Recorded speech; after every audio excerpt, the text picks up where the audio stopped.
السلام عليكم ورحمة الله وبركاته. قصة من التاريخ، قصة بجد، مش ضرب مش ضرب شماريخ. قصة زي الشباب وبرضه عقلة زي الشيخ. قصة ليها عبرة زي ما قلت لك تنفعك لبكرة. قصة من العرب، قصص ليها العجب. المرة اللي فاتت اتكلمنا على يوم البدران. النهارده اكملكم باقي الحكايه، بس تستنوني. لو عجبتكم الحكايه ما تنسوش سبسكرايب وشير وفعل الجرس، واستنوني لحظات وارجع لكم.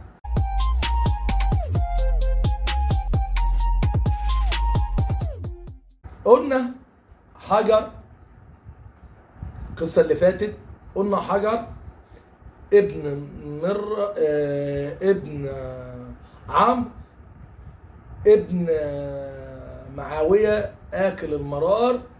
حكايته في يوم البدران، وقلنا ان هو خلف ولد ده اسمه عمرو ده اتجوز بنت عوف بن ملحم اللي كان هيموتها، بس عمرو بن ربيعة خدها منه وخلفت له ولد اسمه الحارس وعياله دول ليهم حكايه كبيره قوي.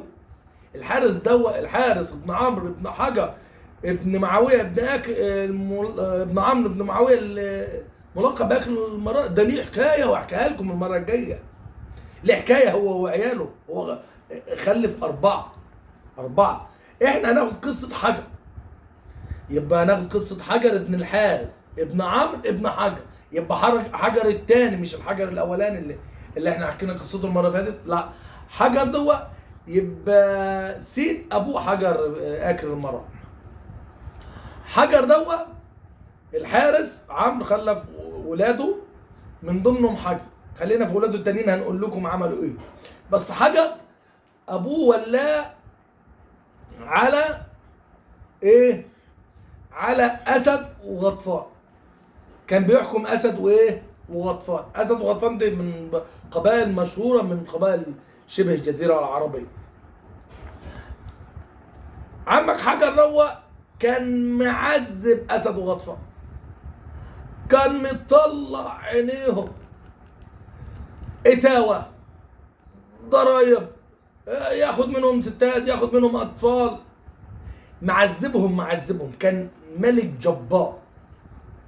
عكس سيده عمرو بن حجر. سيده عمرو بن حجر ده سموه المقصور عشان ما عملش حاجه، ما زودش في ملك ابوه. بس الحارس ابنه كان حكايه، والحجر ده حكايه برضه. الحجر كان بيعذب اهل غطفان، وكان بيحاربهم على طول، يحارب معاهم وعلى طول يعذبهم. وقرر ان هو يفني اسد وغطفان. اسد وغطفان كانت بتخاف منه، لغايه ما في يوم من الايام اسد وغطفان راحوا عند كاهن عندهم. الكاهن ده اسم عوف ابن ربيعه بن عامر. عوف بن ربيعه بن عامر قال لهم انتوا هتغلبوا حجر دمه شايفه قدامي. حجر اول واحد بكره هتسلبوه، ما تخافوش منه. قالوا له متاكد؟ قال لهم ايوه، انا شايف بعينيا زي ما شايفكم قدامي. قبل الاسلام كان في ناس كتير بتتكهن، كان الشياطين بتساعدهم في الكهنه. الراجل عوف بن ربيعه ده كان من ضمن الناس اللي بتتكهن. قال لهم ايه؟ قال لهم ايوه، انا واثق 200% اللي انتوا هتغلبوا حجر. اسد وغطفان جمعوا نفسهم وقالوا احنا كده هنحارب. عمك حجر اول ما سمع ان اسد وغطفان اتجمعوا حواليه وهيغلبوه، قال انا هلف على بعض القبائل عشان اتحامى فيهم واعمل تحالف ضد دول ودول. لف على قبائل كتير، محدش رضي من يحالف معه. ليه؟ ان اسد وغطفان كانوا بيحبوهم الناس، زائد ان هو كان ظالم قوي. حجر بن الحارث دوا كان ظالم خالص خالص خالص خالص خالص. اول ما كون بعض الجيش بتاعه قرر ان هو ايه؟ يحارب اسد وغطفان. اسد وغطفان ولوا عليهم واحد عشان يحاربهم. استنوني لحظات واكمل لكم الحكايه. المهم اسد وغطفان جابوا واحد اسمه علباء ابن الحارث الكاهلي، كان كبير في قومه، وحاربوا مين؟ حجر ابن الحارث وغلبوه. وبيقولوا ان علباء ابن الحارث قتله، ده روايه بيقولوا ان هو اتقتل في الحرب. وبعد الروايه تاني بتقول ان هم اسروه وحطوه في الخيمه. وهو في الخيمه ندم واحد تبعه قال له انا هكتب وصيتي والوصيه دي لازم تعمل بيها. قال له انا خدامك يا مولاي وما تخافش انا هوصل الوصيه. قال له انا هموت، اللي لو قتلوني هتروح لابني نافع. ابنه نافع ده كان اكبرهم. بعد كده لو خاف وجزع، يعني لو بكى عليه يسيبه ويروح للي بعده ويروح للي بعده ويروح للي بعده ويروح للي بعده لغايه ما توصل لابني امرؤ القيس. ابني امرؤ القيس، ايوه امرؤ القيس الشاعر الكبير اللي كان في تغلب، اللي كان صعب بكليب بن ربيعه. المهم هو بعد ما كتب الوصيه طلع ابن اخت علباء ابن الحارث وقتله عشان حجر كان قاتل ابوه. وانتهت قصه حجر؟ لا ما انتهتش. الراجل اللي كان سفير عنده راح وعار ليه؟ لابنه ايه؟ ابنه نافع. ابنه نافع اول ما خد الخبر فضل يشيل التراب ويحطه على راسه، يشيل التراب ويحطه على راسه. الراجل سابه ومشى، راح لولاده التاني عمل نفس الكلام، راح للتالت عمل نفس الكلام، راح لغايه ما وصل لمين؟ لعم امرؤ القيس. امرؤ القيس ده كان ابنه الصغير، وحجر كان طارده كان بعيد عنه. ليه؟ عشان حجر كان بيحب الشعر وكان بيشعر وكان بيسكر كتير يعني بيسكر كتير. المهم راح عند امرؤ القيس. امرؤ القيس كان بيلعب حاجه زي الطاوله كده، كان بيلعب حاجه زي الطاوله. اول ما قال له ابوك مات. قال له ابوك ايه؟ مات. بعد الراجل صاحبه بيلعب كمل لعبه وخلص اللعب، بعدين صاحبه قال له ابوك مات وانت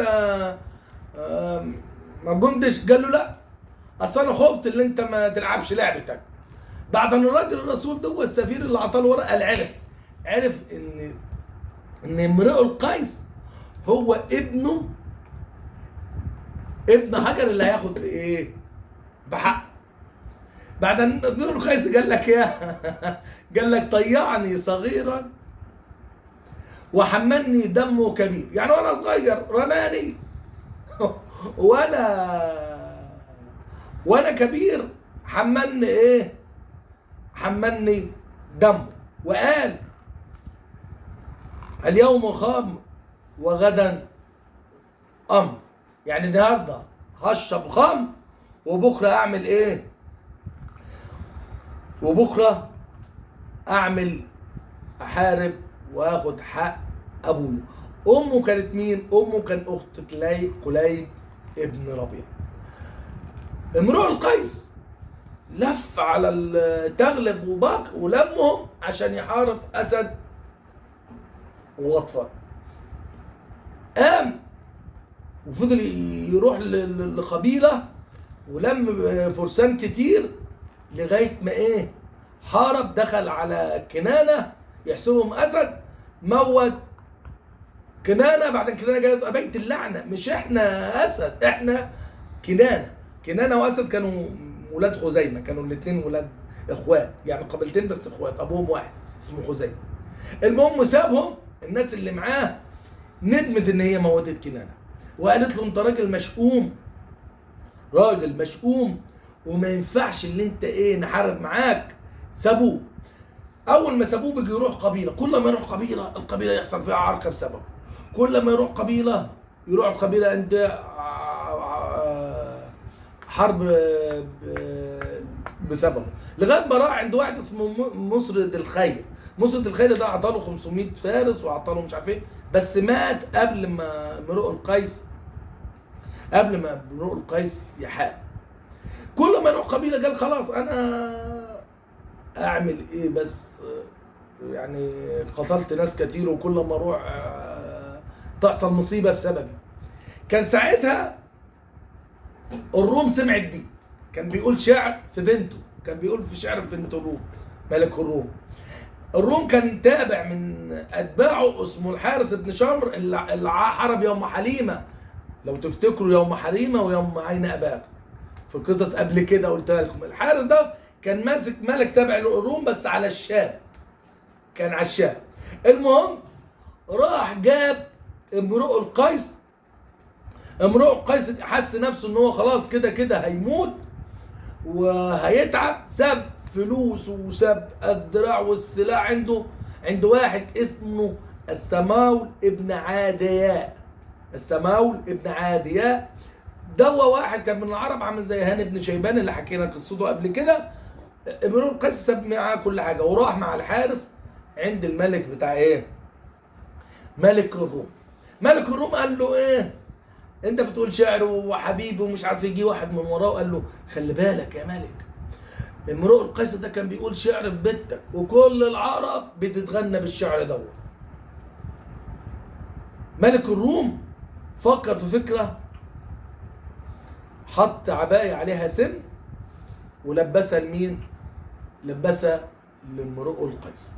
امرؤ القيس لبسها، واول ما لبسها جسمه وجلده بيجع من السم ومات. طردوه من القبيله، فضل ماشي ماشي ماشي لغايه ما مات عند قبر دي كان لواحده من بنات الروم، واتدفن جنبيها واتدفن ومات غريب امرؤ القيس وحاجته كلها عند السمول ابن عادي. الحارس ابن شمر يسكت؟ لا ما يسكتش، انا دي مات، انا لازم اخد كل حاجه منه، لازم اخد كل حاجه منه. راح عند السماول وقال له اديني حاجه امرؤ القيس. السماول قال له لا، انا هتموتني تموت قبيلتي، انا مش هديك حق امان، انا مستلمها. العرب كانوا كده، كانوا جدعان، والحارس كان ملك. قال له يبقى حاربك وهموتك. قال له حاربني موت. السماول خلاص قرر ان هو يحارب، بس كان فيه 2 من ولاده بره البلد، كانوا يعني راجعين، والحارس ايه محاوط البلد، محاوطها كده، وولاد السماول اللي معديين خدهم وقال له لا تسلمني الحاجه بتاعت امرؤ القيس اللي موت لك عياله. ما رضيش يسلم عياله، والحارس ابن شم موت عياله قدام عينه، وبلده السماول ما سلمش حاجه امرؤ القيس. ودي كانت قصه من قصص العرب، اتمنى ان هي تكون عجبتكم. قصص العرب قصص ليها العجب، فيها التراب وفيها ذهب. ما تنسوش تعملوا لايكات وشير وتفعلوا الجرس واشتركوا في القناة. السلام عليكم.